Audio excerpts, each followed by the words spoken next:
Welcome to Book Talks, the show that speaks to education, health, entrepreneurship,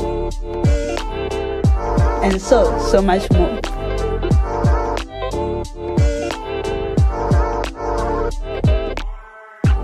Good day, Dumelang, Olweni.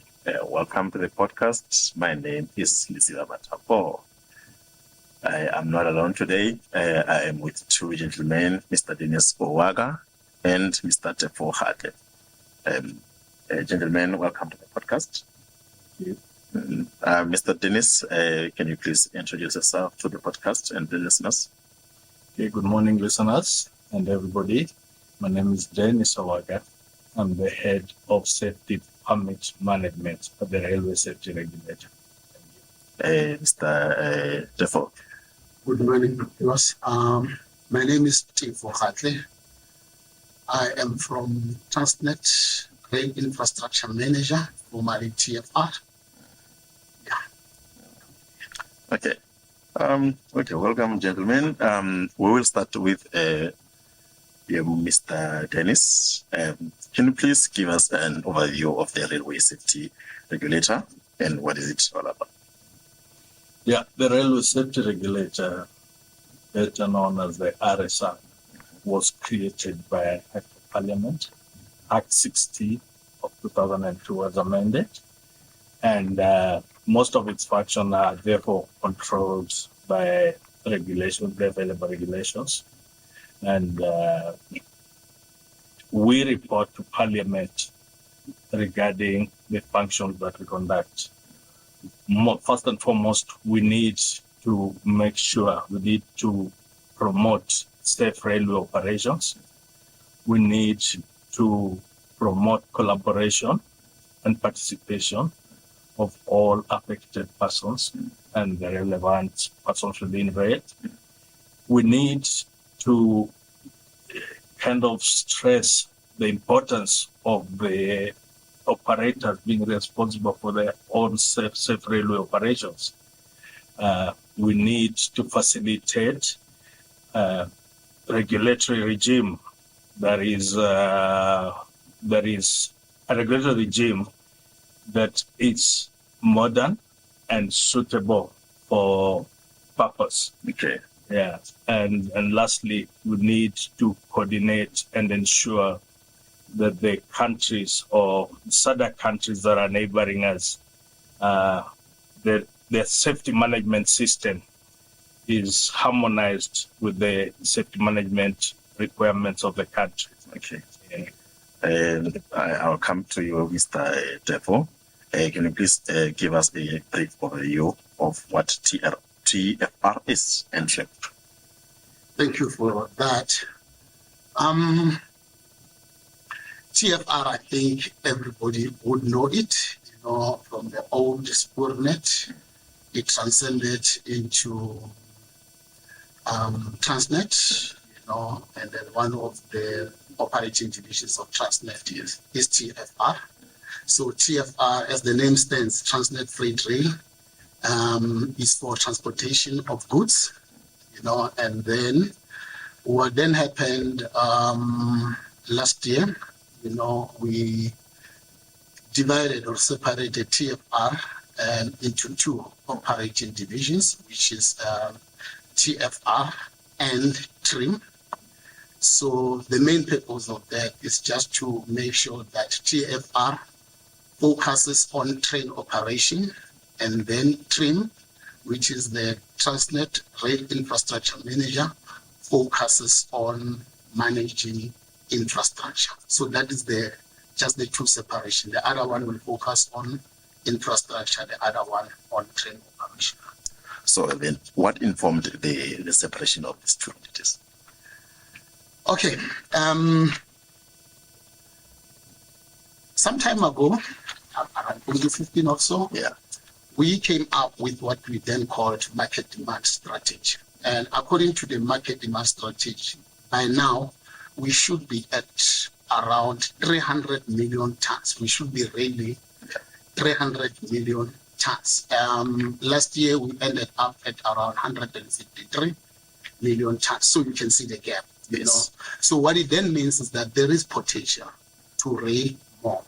But because of other reasons, we were not able to do that. So this separation aims to, so the main mandate of TRIM is to make sure that they maintain the infrastructure, restore it to its glory, and then allow other operators, other private operators. So TFR will have competition because other operators will be allowed into the network.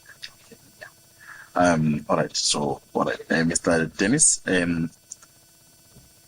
I want to get to the question of how did the Rail Industry Awards come about, and what inspired their creation?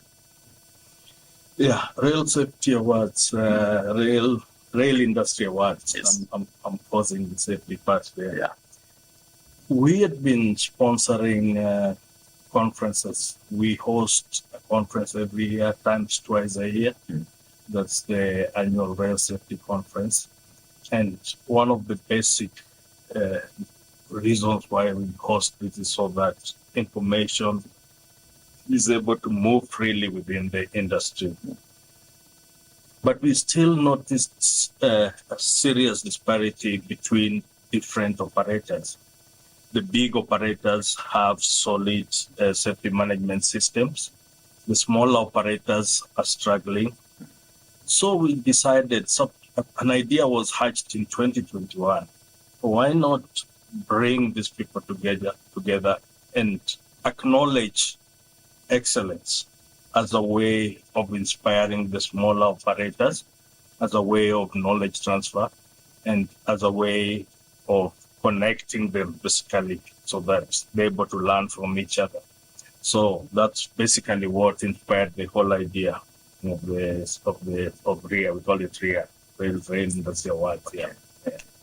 So before I then continue with the question of awards, I want to get to Mr. Tefo on the issue of Transnet being able to inspire the competition in the industry. So I would like to know, it's well known that Transnet is the only rail operator at the moment in South Africa. So with the separation of TRIM and TFR, have you been able to inspire smaller operators to come into the business as well? Thanks for the question. Yes, we are the dominant partner or player, but we are not the only one. So there are smaller operators, the likes of Rovos Rail, Series in the Cape. So there are quite a number of smaller operators. But what we are indeed welcoming is the fact that, once you see competition, it also raises your own game, so hence we are indeed welcoming it, and we believe, as the rail industry, that we will collaborate, we will work together. There is no private player who will come and not work with that, because at the end of the day, the control of trains will still remain with TRIM. The security of the network will still remain with TRIM. So it calls for a lot of collaboration. So no one player will come and just do it on his own. We will always be together in this journey. Okay. So with the Transnet Freight Rail won 3 awards at the Rail Industry Award, which Mr. Denis was talking about here, which congratulations to you for that. How does it feel, and what does this awards mean to you? Well, maybe I just need to say that this was the first, these were the inauguration, these were the first awards, so whatever we do in the organization was not really to win awards, it's something that is inside of us that looks for excellence. We just want to be the best, and we do the best that we can. So what these awards did when they came was just to recognize just that we were in. So no company prepared for this. Okay. We were just doing our best. And then once you are actually congratulated for doing your best, it feels great, that South Africa, to say, is recognizing our good work. One of these awards was the Security Excellence. Now, what key initiatives does Transnet have in place to prevent security incidents on the rail network? Yeah, I think both Transnet and PRASA were heavily affected by theft and vandalism of our infrastructure. It hit us very hard. And you will notice as you drive around that we are not yet there where we want to be, but there are a lot of efforts being taken to ensure that we, come back to where we used to be. Yes. So one of the key things that we have done in TFR was to engage on what we call outcome-based security. Basically, what it means is that we pay security companies, security contractors, on the basis of the job that they do, on the basis of the outcomes of their efforts. We don't pay you to have 100 people out there. We pay you if there are no incidents. So for every incident that happens in our environment, Yes. we then claim our money back from security companies. And that has proved to be working very, very well. So it is an incentive to the security companies to do well, and it is also an encouragement on our side to ensure that we really, provide for the security of our freight and trains and infrastructure.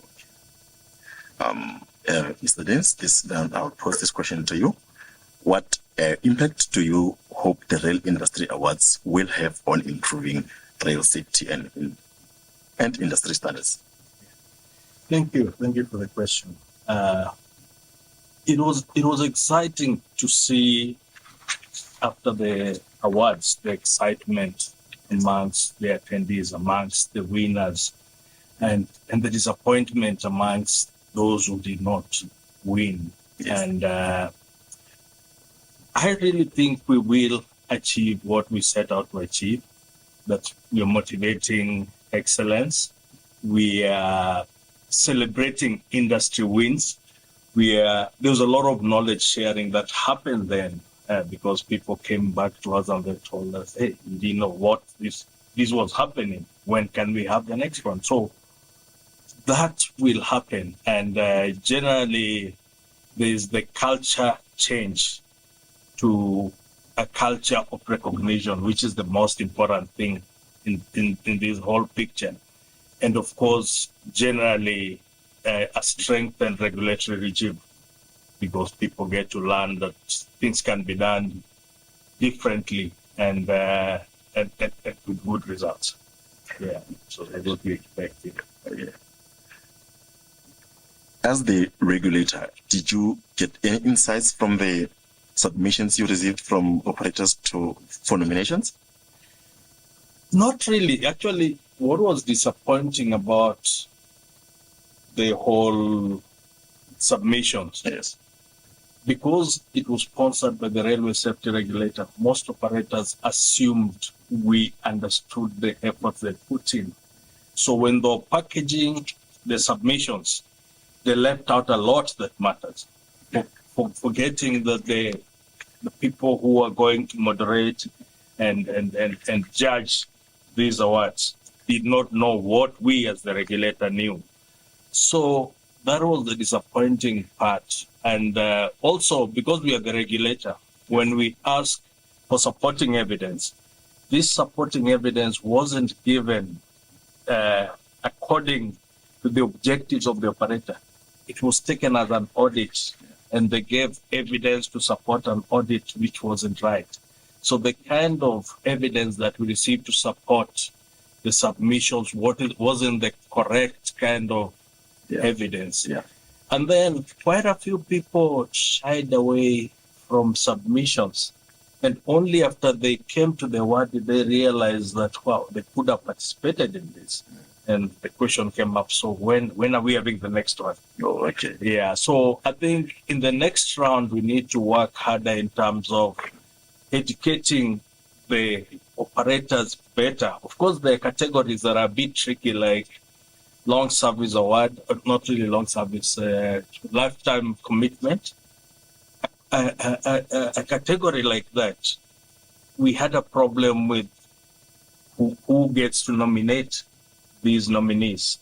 And I think companies have to put in some money and just commit to that, because there's a lot of evidence that's required to be put in a video form. And that's why a category like best operator, we only got response from class A's. We have class A operators, we have class B and class C's. Now, class B and class C did not have the resources to put together a submission. And I think in the next round of awards, we'll take time to go and educate them on how to package this. So the awards were a great success and widely welcomed by the industry. What can we expect in the next episode, and what will the frequency be going forward?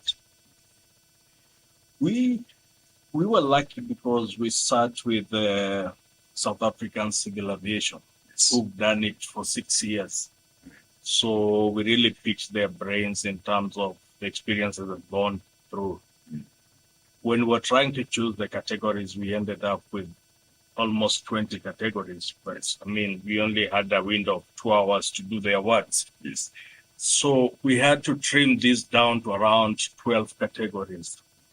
So there are some categories that did not do so well, and there are some that we left out that we really think should be included in the next round. Yes. However, for us to achieve that, we realized we need to give operators time to build their portfolio of evidence. So there's pressure for us to have this as an annual event, but I really believe we should have it every other year. So it's only likely to happen in 2026. Okay. Theft and vandalism, remains a major challenge in the rail sector. What collaborative efforts are being implemented to address the issue? I'll start with Mr. Tefo. Thanks for the question. I think this is one of the questions that should be in every South African's mind. Yes.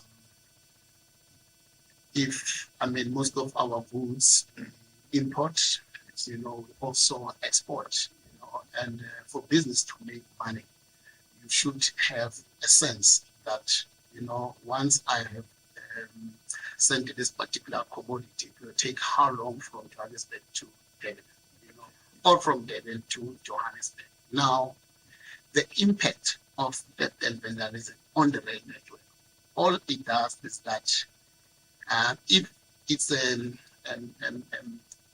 stealing of overhead traction equipment or cable, what it means is that an electric train cannot pass. Now, we wouldn't have planned to have diesels standing somewhere waiting for this. So if it happens, it then means it might take us the whole day to replace the cable, depending how many kilometers of cable have been stolen, and depending whether we have that cable in the store. So those already you can see that it might take you 1 day or 2 days or 3 days just to restore.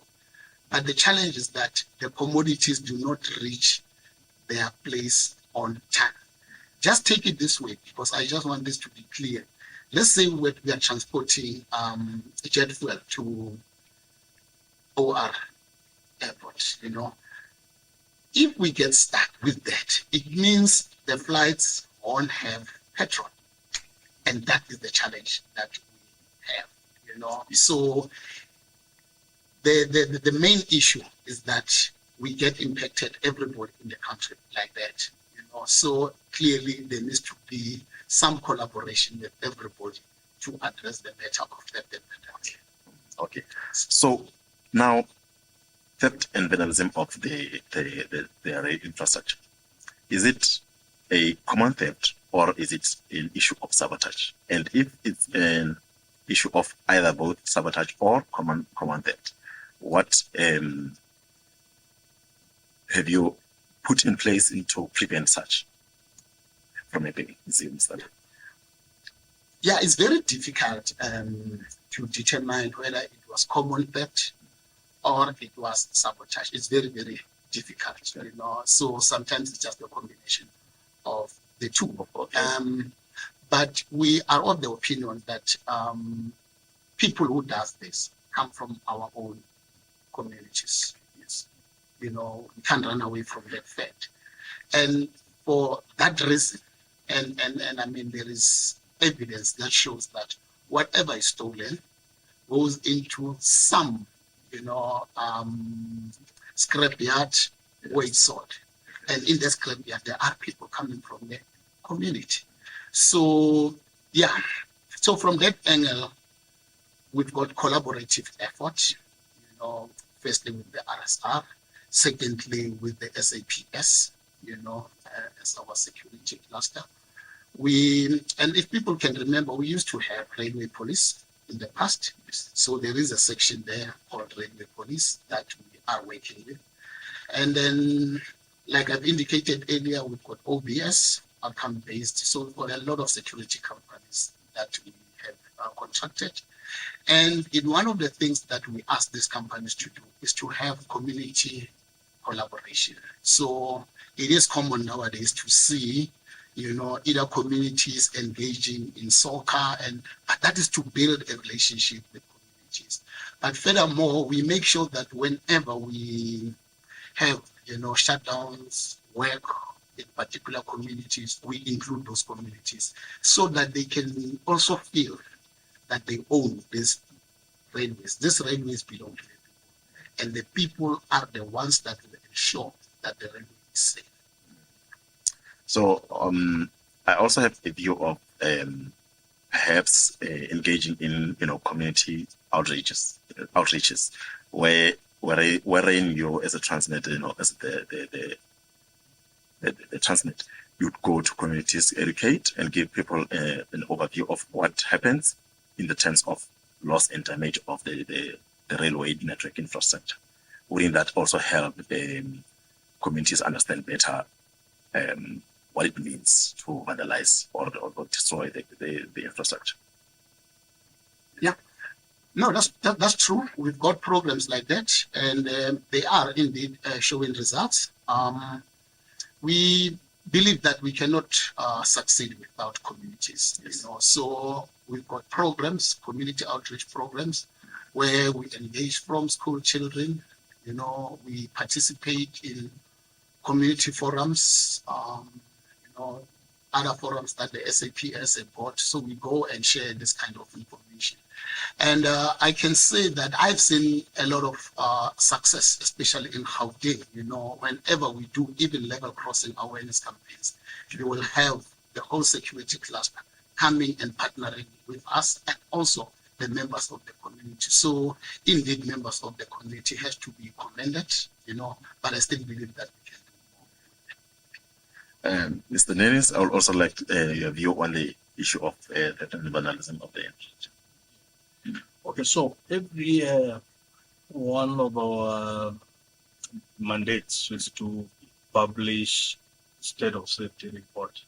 Now, if you look at the 2023-24 report, out of the 10,000, roughly just below 10,000 occurrences the whole year, 7,500 are theft and vandalism. Around 5,400 are theft, and then around 2,000 vandalism. So this is something that really impacts on our day-to-day life, to the extent that we are planning to later this year bring an international, it's called the World Safety Congress, the UIC World Safety Congress, so that we're able to share with international players what they've done that makes their stats look better than ours. But currently what's happening is we are definitely part of the crime combating forum, where we provide input, we provide the statistics, and we act towards these as a group. So Tefo has just mentioned the outreaches. We are having outreaches with Transnet and PRASA. We visit communities and we're able to have community engagement. which helps. But at the same time, we must have more further engagement with other departments of states, because we, as Tefo was mentioned, we appreciate the fact that theft and this stuff that's being stolen, the material that's being stolen, goes somewhere. And for us to combat the stealing, we have to get rid of the demand. But whatever efforts we put into it could so easily be nullified. Currently, there's a campaign by DTIC to actually push up the sales of these scrap metals.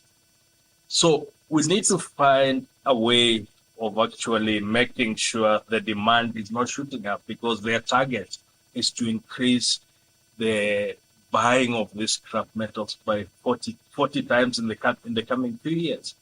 Now, if that happens, then it means you're providing ready market for anything that we have. So that is a problem that needs to be tackled.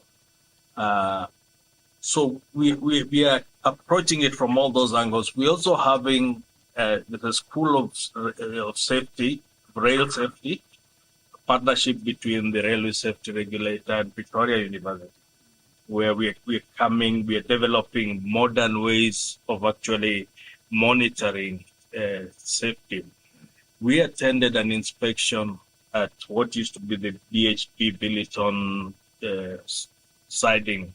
It's a balloon side, it's a big balloon siding, almost 50 kilometers, where they've done the right thing. They're using technology, they're using CCTVs. But from the CCTV room, you can see the theft going on, but it's 50 kilometers. By the time you get there, it's gone.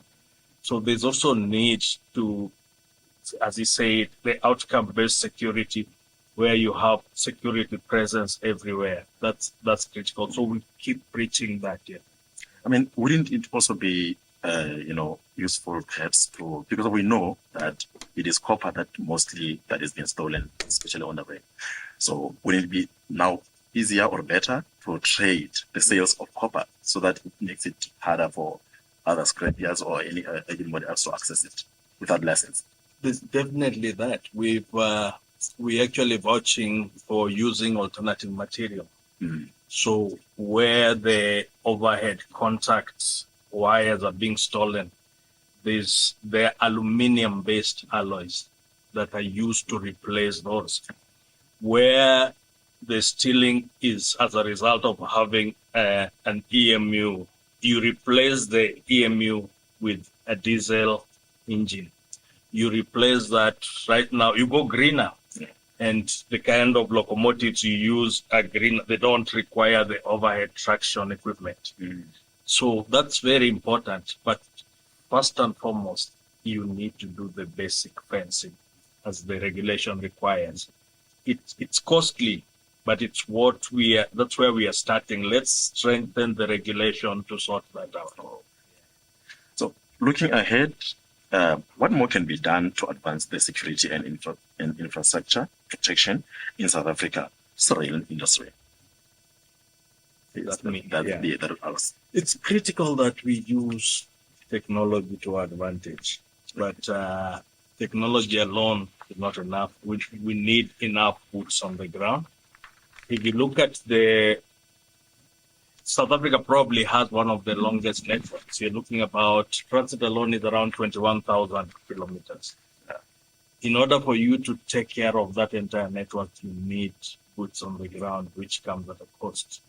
But that's one area we need to push into, have the critical parts fenced off, develop our regulations further so that we have to take care of these scrap metals and wherever the buyers, so that we can use regulation to actually curtail that.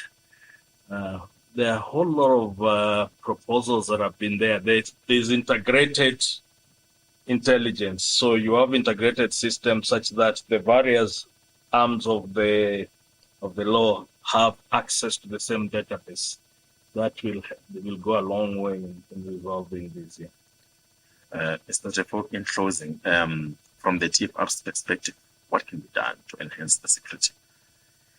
and infrastructure protection in South Africa? Yeah, as Denis has indicated,